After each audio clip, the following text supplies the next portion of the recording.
भाई तो हम लोग एक साथ हैं, एक साथ चुनाव लड़ना है, तो इसमें क्या अस्वाभाविक है?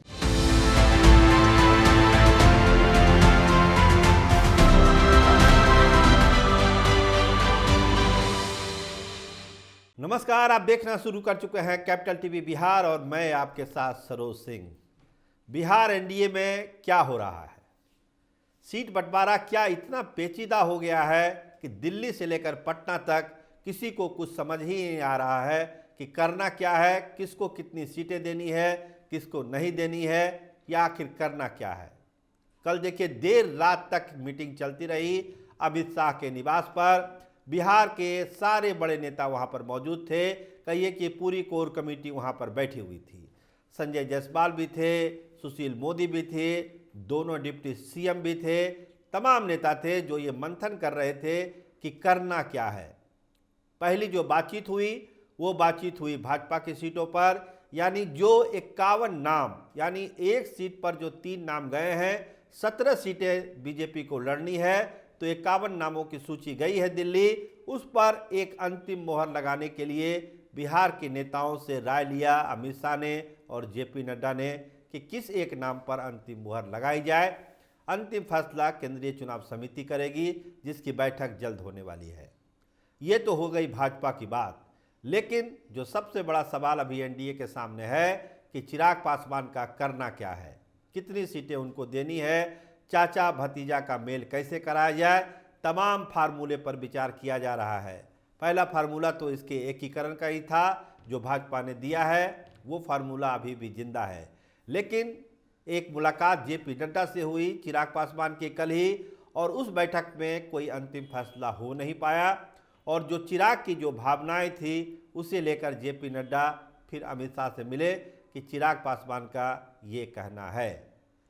लेकिन जो हमारे सोर्स हैं वो यही बता रहे हैं कि नीतीश कुमार की अदालत में ही इसका अंतिम फैसला होगा। अंतिम मुहर नीतीश कुमार को ही लगाना है कि चिराग का क्या किया जाए, क्योंकि नीतीश कुमार को नाराज करके चिराग पासवान को तवज्जो एनडीए फिलहाल भाजपा नहीं देगी। तो एक बात निकली कि नीतीश कुमार से बात की जाएगी और कहा गया है चिराग पासवान को भी अगर संभव हो तो आप भी बात करिए। भाजपा के बड़े नेता तो करेंगे ही करेंगे, क्योंकि जितनी चीज़ें होनी है नीतीश कुमार ने दिल्ली में सारा चीज़ बता के अपना सारा जो बात थी, कैसे करना है, क्या करना है, किसको कितनी सीटें देनी है, जेडीयू को कितनी मिलनी है, ये सारी सूची जो है नीतीश कुमार बता के गए हैं भाजपा को। लंदन में हैं, अपने काम से गए हैं, लेकिन जो सियासी मसला था इस पर उन्होंने एक ब्लूप्रिंट दे दिया है भाजपा को कि जनता दल यूनाइटेड को क्या चाहिए और चिराग के लिए वो क्या सोचते हैं। और यही सबसे बड़ी पेच है, नीतीश कुमार की सोच ही सबसे बड़ी पेच है चिराग पासवान के मामले में। चिराग पासवान को सीटें कितनी दी जाएगी, तरह तरह के फंडा अपने फार्मूले दिए जा रहे हैं।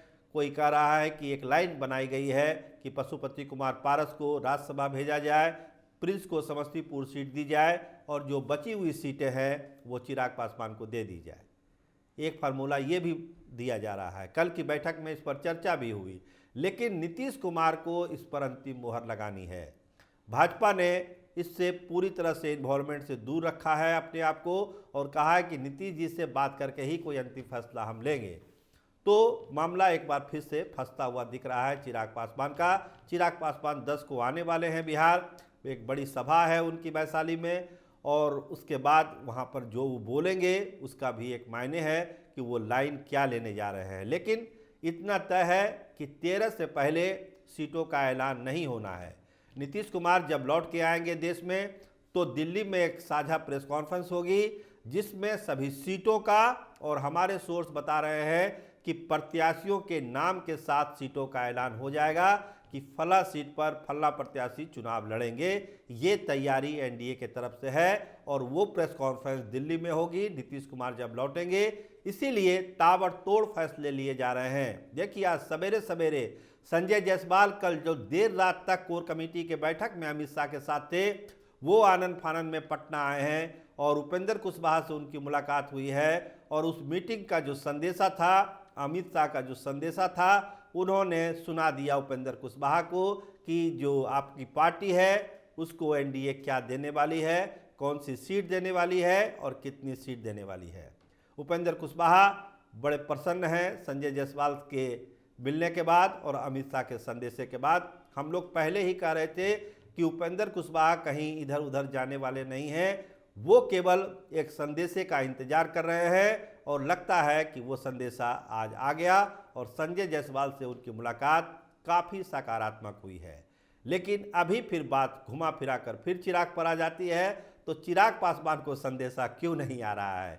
तो चिराग पासवान का संदेशा आएगा जब नीतीश कुमार से बातचीत हो जाएगी, या वो बातचीत भाजपा के बड़े नेता करें या फिर चिराग पासवान करें। लेकिन जो खटास है, लगता नहीं कि चिराग पासवान कोई सीधी बातचीत करेंगे नीतीश कुमार से, इसलिए पहल तो भाजपा नेताओं को ही करनी है कि क्या करना है चिराग के मामले में। चिराग ने अपना पक्ष कल जेपी नड्डा के सामने रख दिया कि इसके अलावा हम कुछ मानने के लिए तैयार नहीं हैं।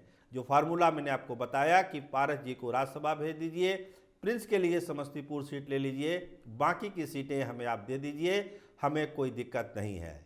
लेकिन इस फार्मूले पर क्या अंतिम मोहर लगाएंगे नीतीश कुमार, ये कहना बड़ा मुश्किल है, क्योंकि पशुपति पारस को इग्नोर करके नीतीश कुमार चलना नहीं चाहते हैं। नीतीश कुमार की अपनी समझ है कि लोजपा की जो संगठनात्मक ताकत है वो पशुपति पारस के कारण है और चिराग पासवान के साथ लोग हैं, लेकिन जो ताकत जमीन पर है वो पारस जी के कारण ही है।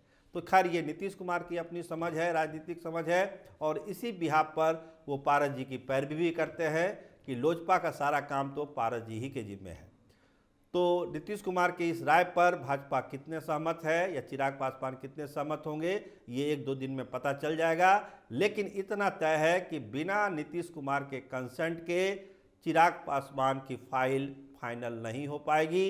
अंतिम डील में नीतीश कुमार की मोहर जरूरी है। तो उपेंद्र कुशवाहा का मामला सेट हो चुका है। सहनी जी के मामले में हम अगले प्रोग्राम में बताएंगे कि मुकेश सहनी का क्या हो रहा है, लेकिन जीतन राम मांझी और उपेंद्र कुशवाहा का मामला सेट है। पारस जी ने तो अपनी बात रख ही दी है कि जो शीर्ष नेतृत्व का आदेश होगा उसको हम मानेंगे। एक बच गए चिराग पासवान। लगता है कि अगले एक दो दिनों में इनके जो प्रपोजल्स हैं या नीतीश कुमार से बातचीत जो होनी है, सारी चीज़ें तय करके एक अंतिम मुहर लग जाएगी और नीतीश कुमार जैसे ही देश में लौटेंगे एक साझा प्रेस कॉन्फ्रेंस दिल्ली में होगा, जिसमें सारे सीटों का ऐलान उम्मीदवारों के साथ कर दिया जाएगा। आप देखते रहिए कैपिटल टीवी बिहार। आपका बहुत धन्यवाद, आपका बहुत शुक्रिया।